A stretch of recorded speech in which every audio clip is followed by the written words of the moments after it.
Gentlemen's singles champion for 2026 from Italy, Jannik Sinner.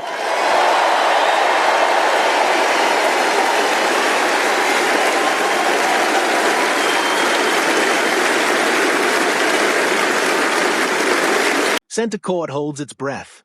The grass is worn, the sun is dipping low over southwest London, and somewhere in the stands, history is about to repeat itself. This is Wimbledon. This is the final. And this is Jannik Sinner, standing on the edge of doing something only a handful of men have ever done, defending this crown, back-to-back, on the most hallowed tennis court on the planet.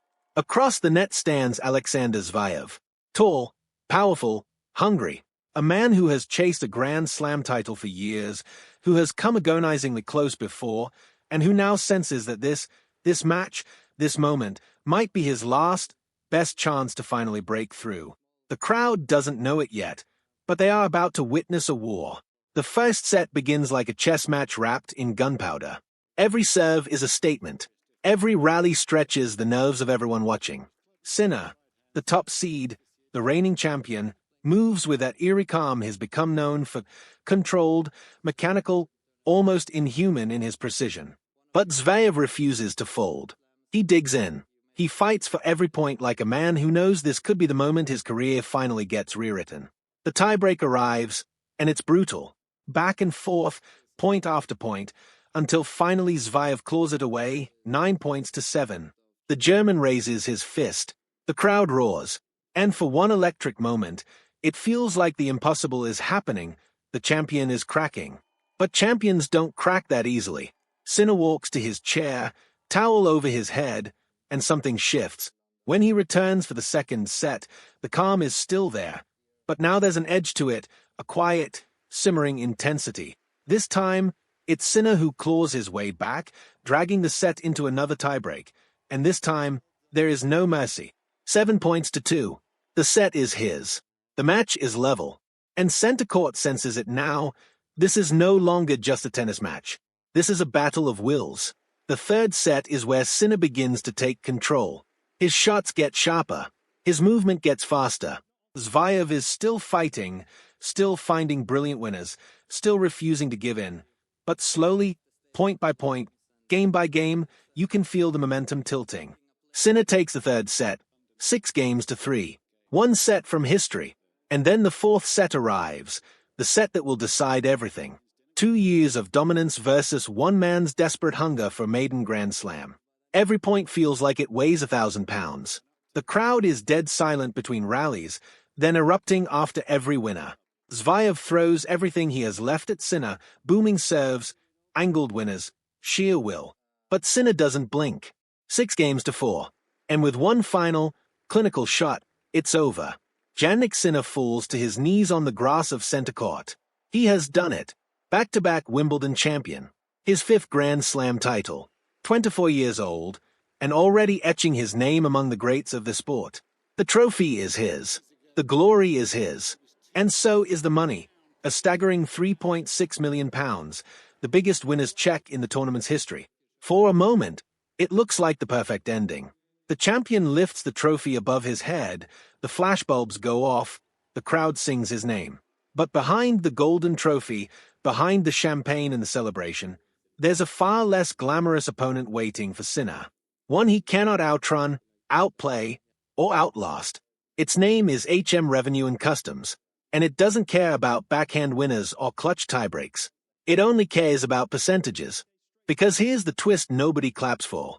The moment that £3.6 million cheque lands in Sinner's account, nearly half of it is already gone. Britain's top tax rate, 4 to 5%, applies to any earnings above £125,000 in a single year. And when your prize money runs into the millions, there's no escaping it. Every single pound above that threshold gets swallowed by the same maximum rate. Do the math, and it's staggering. Roughly £1.62 million, nearly half of everything Sinner just fought for across 2 brutal weeks of tennis, disappears straight into the Treasury's coffers.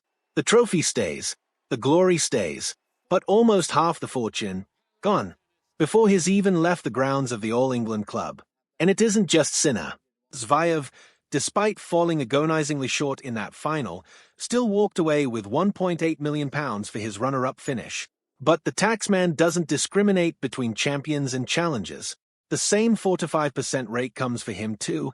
Win or lose, the government takes its cut all the same. There is, however, one flicker of hope buried in the fine print. Players are allowed to offset certain business expenses, flights crisscrossing the globe, coaching fees, equipment, physiotherapy, the entire machinery required to compete at this level. If those costs push the real profit below the full prize figure, the final tax bill can shrink, even if only slightly. It's not a loophole. It's not an escape. But it's the only cushion these athletes get against a system that takes almost half of what they bleed for on court. Think about what it actually took to earn that £3.6 million. Sinner didn't just show up and win. He battled through the early rounds against Nuno Borges and Jensen Brooksby, then dismantled Shintaro Mochizuki and Jan-Lennard Struff without dropping a single set. Then, in the semifinal, he delivered an absolute masterclass against 7-time Wimbledon finalist Novak Djokovic, one of the greatest to ever play this game, dismissing him in straight sets, 6-4, 6-4, 6-4, without losing a set the entire tournament until Zverev finally pushed him in that final. And Zverev's road wasn't easy either. 4-set survival battles against Alexander Blocks and Yuri Lehecka, a statement win over Taylor Fritz in the quarterfinals, and then crushing the dream run of British wildcard Arthur Ferry in the semis to book his place in the final. 2 weeks, countless hours, blood, sweat, physical punishment most of us will never understand. And at the end of it all, the champion doesn't just have to beat the world's best players, he has to beat the taxman too. So when you see that gleaming golden trophy raised above Sinner's head, remember what's really happening behind the scenes. Nearly half of that £3.6 million prize is already spoken for. Wimbledon may crown its champions on grass, under the summer sun, in front of royalty and celebrities alike, but somewhere behind every winner's cheque, there's an invisible opponent, waiting patiently, taking its cut, no matter who wins. Jannik Sinner is a 2-time Wimbledon champion. That much, no one can ever take from him. But the money? Well, almost half of that already belongs to someone else.